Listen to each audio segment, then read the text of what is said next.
This is House Planning Help episode 229. Hi there, I'm Ben Adam Smith, and this is the podcast for you if you're interested in self-build, because I'm exploring what houses we should be building in the 21st century and trying to break down the major roadblocks that may get in our way. Coming up, Barbara Jones from Strawworks is my guest, and she lets us in on how to build a great straw bale home, years of experience, great reputation in the industry, and I think you're going to like this one today. First, though, I have an announcement. This is my last podcast before I move into the new house. Yeah, I had you there for a second. Somehow or other, it's here. We're on the 10-day countdown at the moment, and very exciting when you've been on a long journey. Hopefully yours won't be as long as mine. 6 years from that first concept, and obviously a couple of years with just learning about what to do. Then the land search took 2.5 years. And then the last bit actually hasn't been too bad. It's probably approaching 2 years, if that all adds up to 6 years. But very excited to be at that stage now.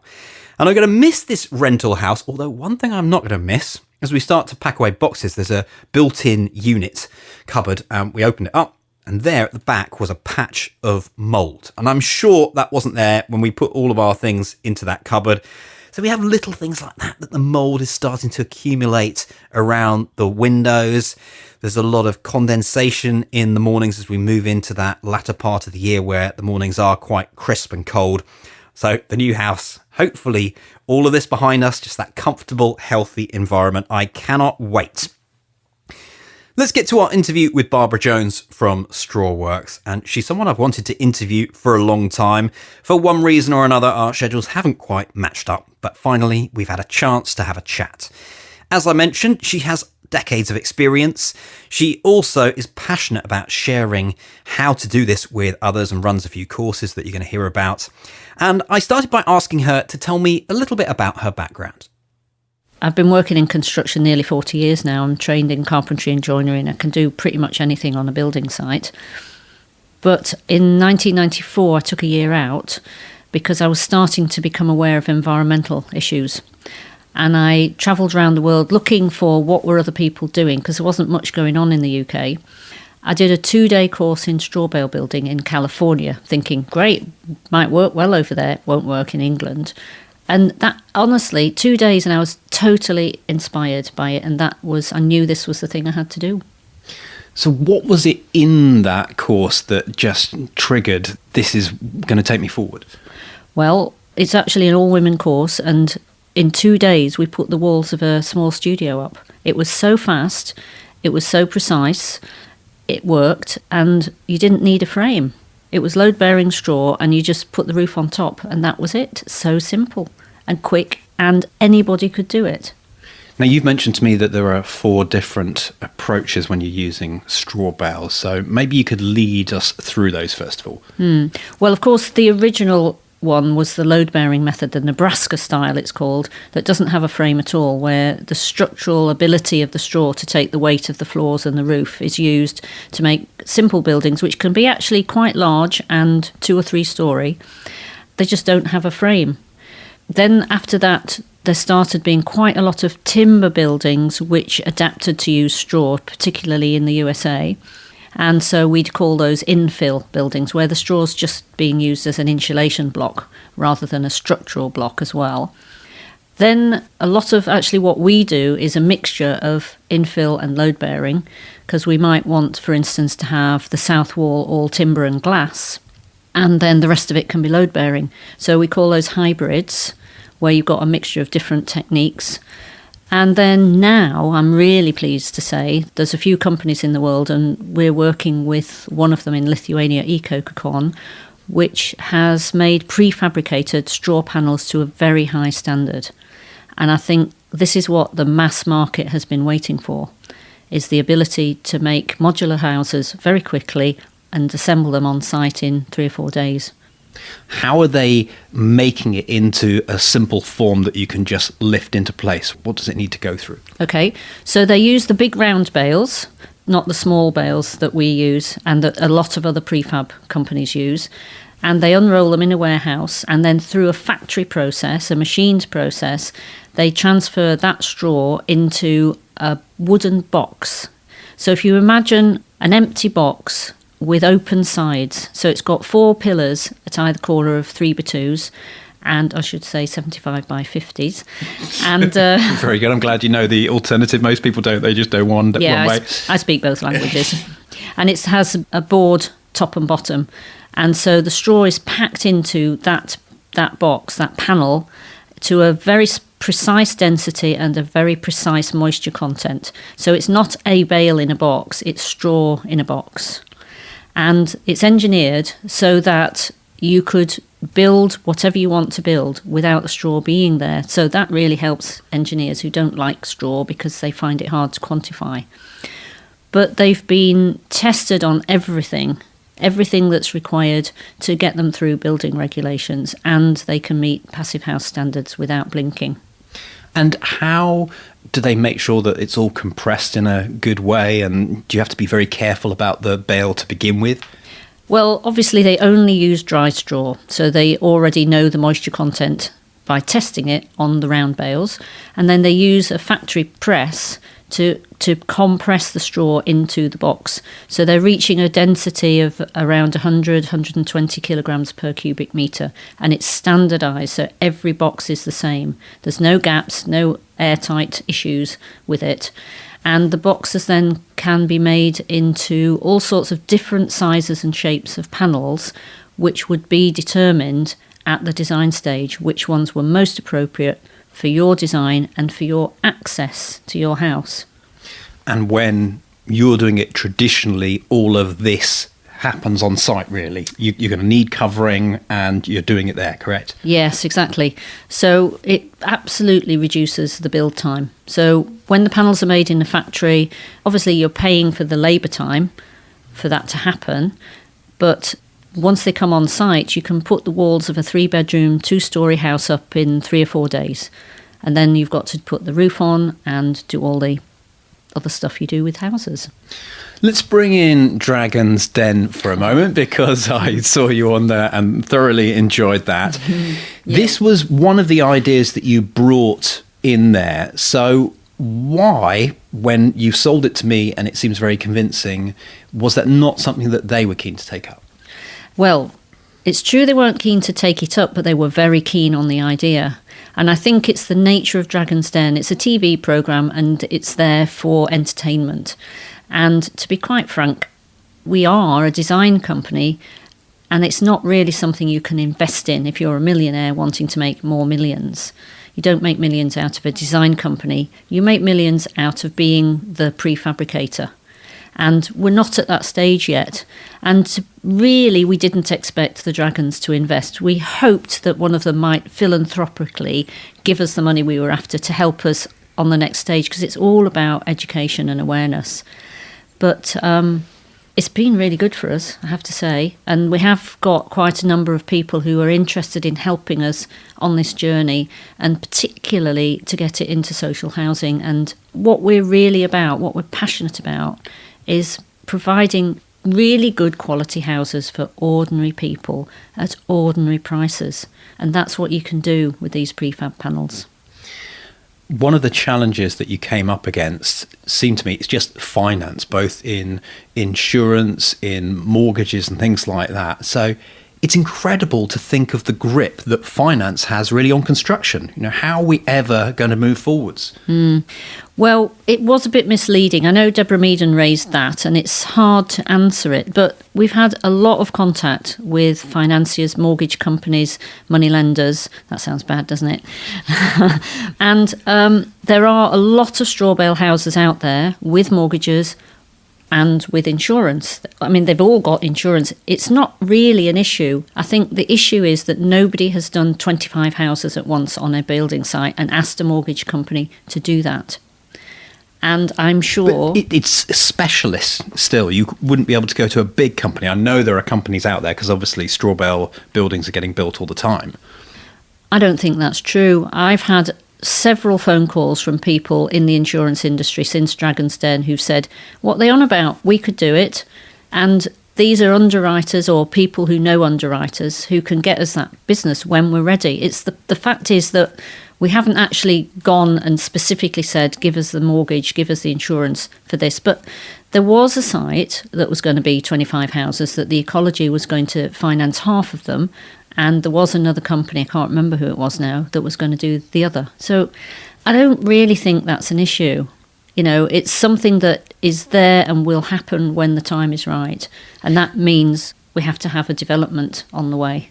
What about from a slightly different perspective? Because I know self-builders who perhaps want to, deep down, build with straw bale, but they are deterred because of, let's say, something goes wrong halfway through the project and they have to resell. And so they don't even make it there when their heart would probably say they should go. Anything to say to them? I think that this is a bit like the Walter Siegel houses. Everybody sort of laughed at his ideas and thought, ticky-tacky sort of. But actually, when you look at them now, where are we, 30 years on, they're selling for a premium. In the areas where they sell for higher prices than the houses around them. And that's what these houses would do too. And mostly people understand that because when they see them, they see the quality. They're simple and they're high quality houses. What's it going to take to set up a factory for these panels? Is it possible in the UK, or is there not enough business to keep it going? What are the challenges? Okay, there is no challenge. At the moment, it's not cost effective to set up a factory, but EcoCocon will set up a factory tomorrow if there was the demand for it. And that's what they've always said. And they're a very honourable bunch of people. So the process at the moment is just importing it, they do the work, and it actually doesn't cost that much to get it over here? Yeah, it's true. And, it sounds horrible, but the wages are a lot lower in Lithuania. Diesel costs are a lot lower, taxes are a lot lower. So all of those things mean that it is actually cost effective. We can compete on an even footing with the masonry houses and the timber frame houses right now. But we're offering a better product. We're offering something that is much better thermally and much more durable. And it feels better too. Every straw bale house that I've been into, I don't know, there's something very earthy about it. Obviously, you've got the insulation value. How would you describe that? Well, they're warm, they're cosy, they're peaceful, and they just make you feel good. They're comfortable. It's something that is really hard to quantify in this world where everything has to be done by science. But if you talk to anybody who lives in a straw bale house or who's spent some time in one, they all say the same thing. And how can you sort of put that in a box and say, this is what we're offering? But that is the thing. They're not soulless and they're not too small, like people say about modern housing. If we're starting out then, we think we want to build a straw bale house, what would you suggest? What are the first steps? Well, the first thing you've got to do is get the land. And I think that is the hardest part of anything, is finding the land. We're absolutely constrained by our class system and our property ownership system. We should be building 1,000 self-builds a year like France is, and we can't because there's no land. So joining in with other groups like community land trusts and co-housing and housing co-ops is probably going to be the way forward.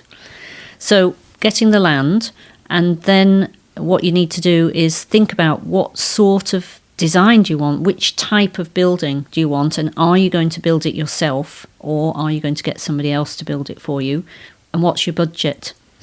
And what would you advise, or is it a case of budget's going to drive the fact that you have to do it yourself, like any self-builder can save money that way?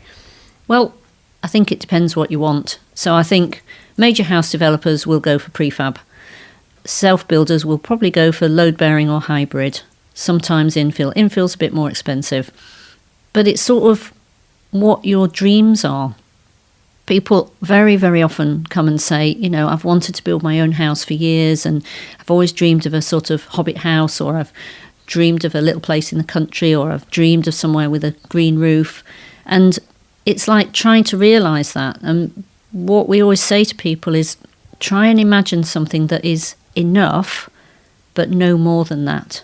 And I think that's quite a hard thing in this culture, is to be sufficient and not exaggerate things. So we've got the land now and we're getting it designed. I know that's a service that you provide, but is it something that any architect can go down a straw bale route, or what skills do they need? Well, I wouldn't say yet that any architect can do that because they're not taught how to do it. And what would they do wrong then? Interesting. well, a lot of architects think that if you make the walls wide enough on your drawing, then that's a straw bale house. And that really just doesn't work. You know, unfortunately, I've had quite a lot of drawings land on my desk as a consultant. So I work often as a consultant to other architects. And you just have to make some changes. But by the time the plans have been drawn, they don't want to make any changes. So it's very, very difficult to say things like, well, if you change this little sticking out feature that looks very nice in a picture, but is actually difficult and expensive to build in practice, then that would improve the design. And they just say, oh no, I'm not doing that.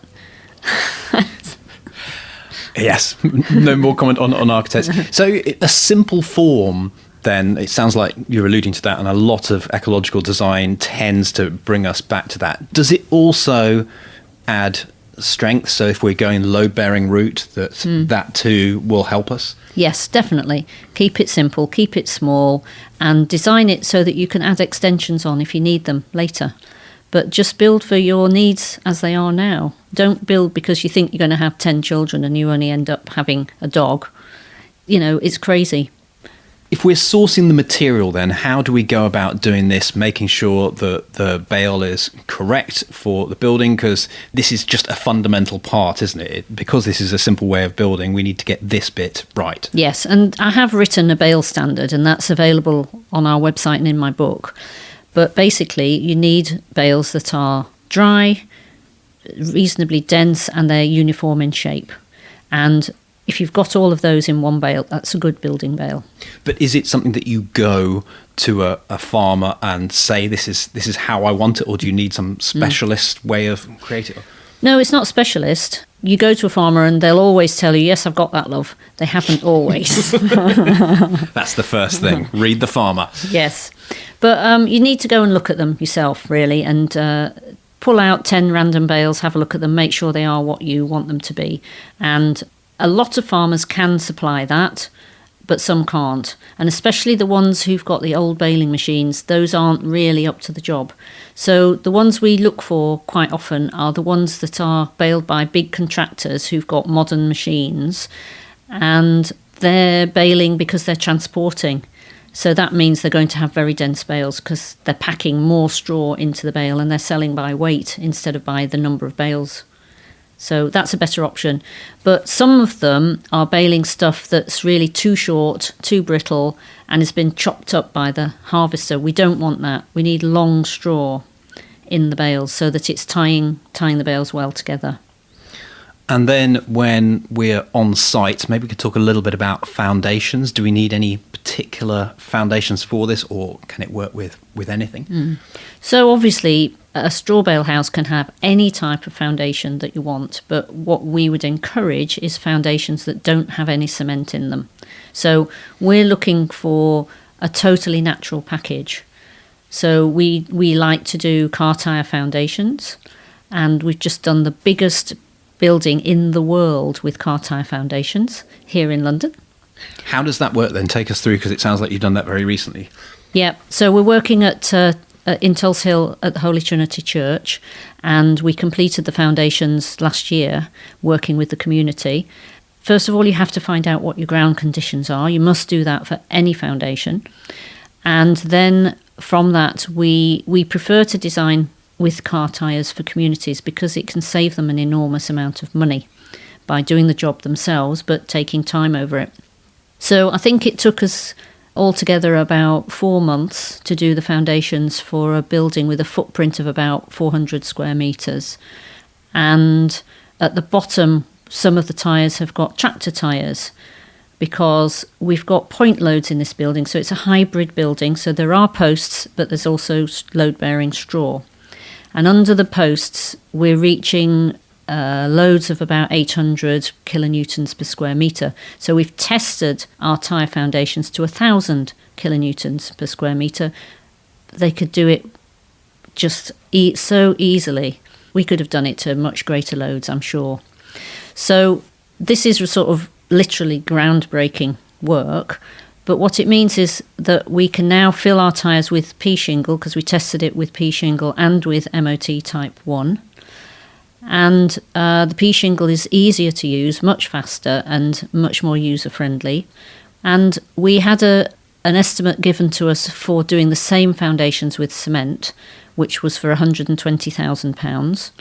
And what it actually cost us, including the pea shingle and the hiring of a digger and driver for a week, was £20,000.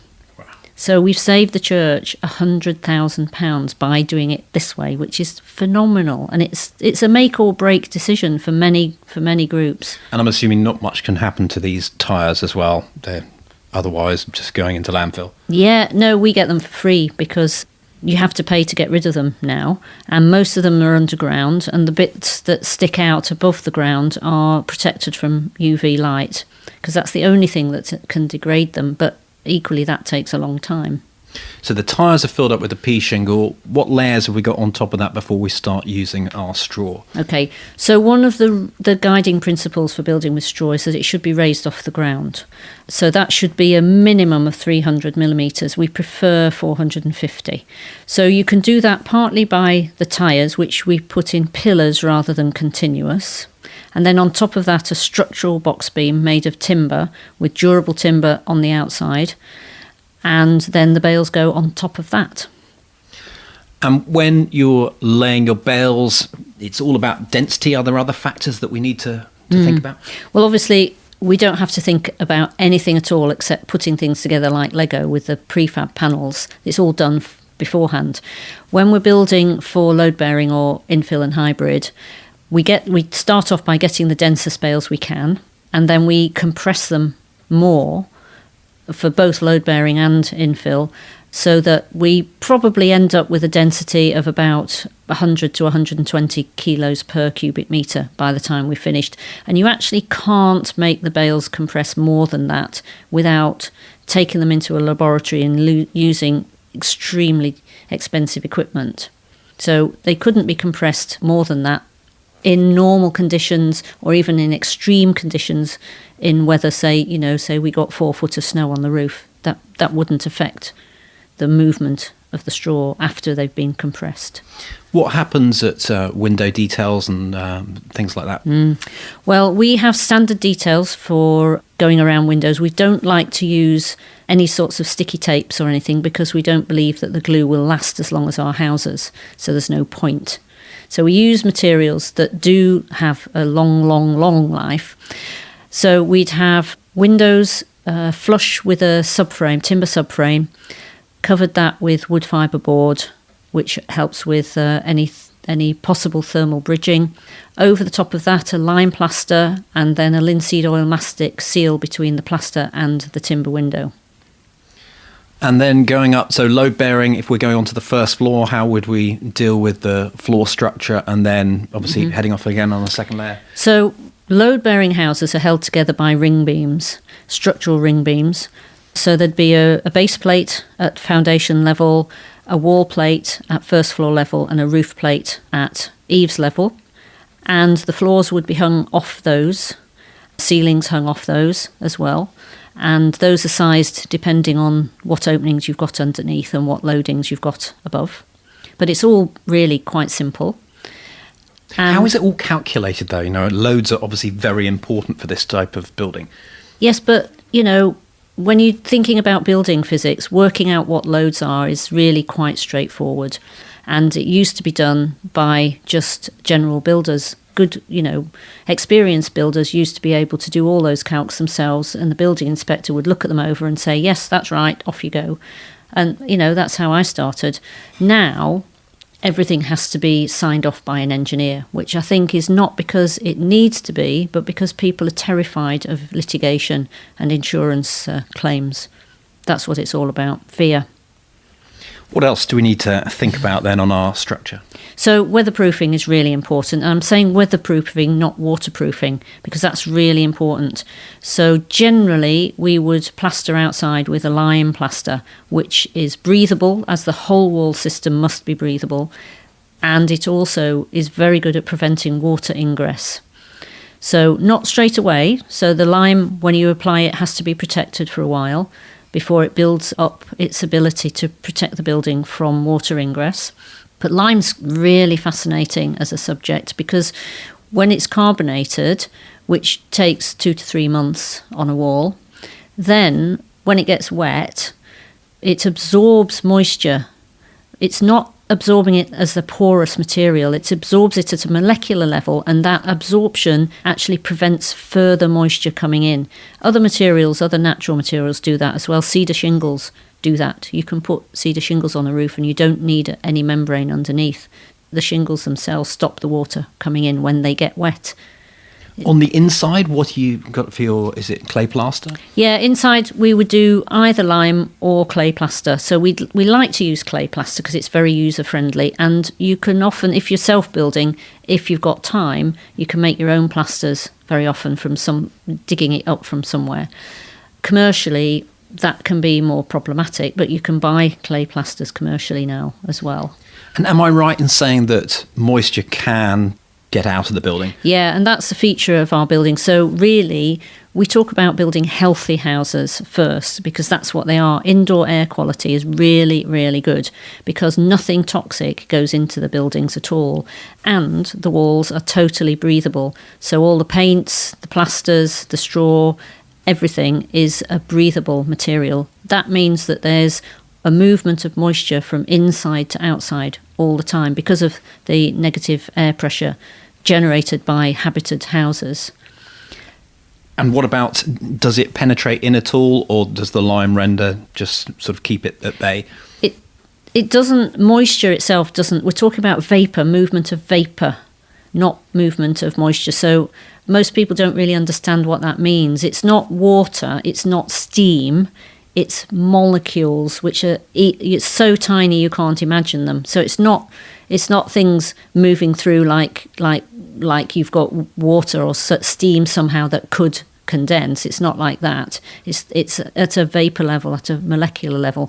Unless you've got a house that's been standing empty for a while, the movement is always from inside to outside. So that's why empty houses get damp, whatever they're made of, because it starts coming the other way. And there's always something happening inside, isn't there? Cooking, baths living. And so forth, living. So you've done quite a few passive houses or near passive houses. Now, how are you feeling about that? I know you're obviously happy to do them, but what would you like to do when you're building these? Do you like them nice and airtight? I do like them airtight, yes. I think good details and high quality building is important, but I think it's all gone a bit mad and too far and too techie. I am not an advocate of passive house. I'm not an advocate of MVHR. I would like to be building to a level where we're just under needing MVHR, which means to around an air tightness of 5 air changes an hour. And we've actually done much better than that with our council houses in North Kesteven. We had 2.62 air changes an hour, and that was without any tapes, just using our standard details, without even the wood fibre board on that we use now. So you're not sold on the extra energy that you can save? Because, I mean, in some respects, having both the passive house and the materials is a great mix. Yeah, I know a lot of people talk about it. It's very, very popular now. I think the extra energy isn't that great. And I think some of the issues we have here are that most people are used to having gas central heating. Gas costs a quarter the price of electricity. And these passive houses are all run on electric. They don't have gas, anything. So the sorts of savings that we're able to make in the UK are not the same as the savings they make in a country like Germany, where their electricity prices are a lot lower. So it's very different for us. And I have talked to people who are not really saving that much more. Yes, they don't have to pay much money on heating, but they're paying a lot more on cooking with electric and on the running of the MVHR. How would you suggest then, someone wants to build their straw bale house, what level of understanding do they need to go to if they're not going to be doing it themselves? Well, I think if they're not doing it themselves, they probably will be project managing it. And I think that they'll need a thorough overview of what the process is. And we actually run a series of one-day theoretical courses specifically designed for people who are expecting to embark on that process, who are looking for land. And we talk about the sorts of things you do on your website, what planning permission requires, what you have to do for building regs, what other services you need, engineering, site surveys, BAT surveys, that sort of thing, and what you can expect if you're building your own house or somebody's building it for you under your direction, going through the whole process, why thinking about the straw bale as the heart of the design is so important. Details, so we do a design and details course focusing on window details and how to build the roof first, even if you're doing load bearing, things like that. And then a whole day just on plasters, on clay and on lime, and why we should use them, what their properties are, where you can get them from, how you use them. And I'm always under the impression that straw bale is very inclusive and you can volunteer. Correct me if I'm wrong here, but if we wanted some practical experience, that may be totally unnecessary, or just even to see it. I guess I'm lucky like that I go onto all sorts of sites. I don't touch anything, but that can help too. There are lots of volunteering opportunities, and there are lots of how to learn properly straw bale building opportunities as well. And as the school, we run courses in straw bale building, lime plastering, clay plastering, car tire foundations, and sometimes carpentry. And people join the school and follow the curriculum. And occasionally we run volunteer projects as well. But when we do that, we always make sure we've got a really experienced person who's leading the volunteers. And there are other projects that you can join. There are websites you can look at where you can find volunteering opportunities where you may get good teaching, or you may just all muck in and have a go and do it, because it is simple and straightforward. But if you do it like that, you don't always get a high quality job. But you don't always need to if you're just building a shed in the garden or having a go or practicing. Well, it's been lovely to catch up with you. So any final thoughts, I guess? Well, I'm reaching the end of my career, Ben. Don't say that. I've probably got, I'm getting on a bit now, but I would really, really like to see mass housing in straw, and I'd really like to see the little tiny buildings that we do, the garden buildings, take off, because that really is the way that we're going to keep the school going, by finding an income that can make it possible for us to offer bursaries to people, because we're in the field of private education at the moment, and I'd like to see accreditation for our courses. Well, good luck, Barbara, and thank you very much for your dutiful service. Thanks, Ben. Thanks. Great to talk to you. Head online to check out the show notes that accompany this episode, houseplanninghelp.com/229. We've got a summary of what we've been chatting about, also some photos to take a look at. We'll link you across to Barbara, and she mentioned those courses, to Straw Works. Perhaps if you have a comment or you'd like to ask a question, well, you can either do that at the bottom of the show notes or head on to social media and tap us up there, houseplanninghelp.com/229. Materials obviously a big part of an ecological build, and I thought it was worth mentioning, just to wrap up today, that we do have our Eco Design 101 course. This is a free course. It's a 10-day email course, so we try and just keep simple concepts coming at you day after day.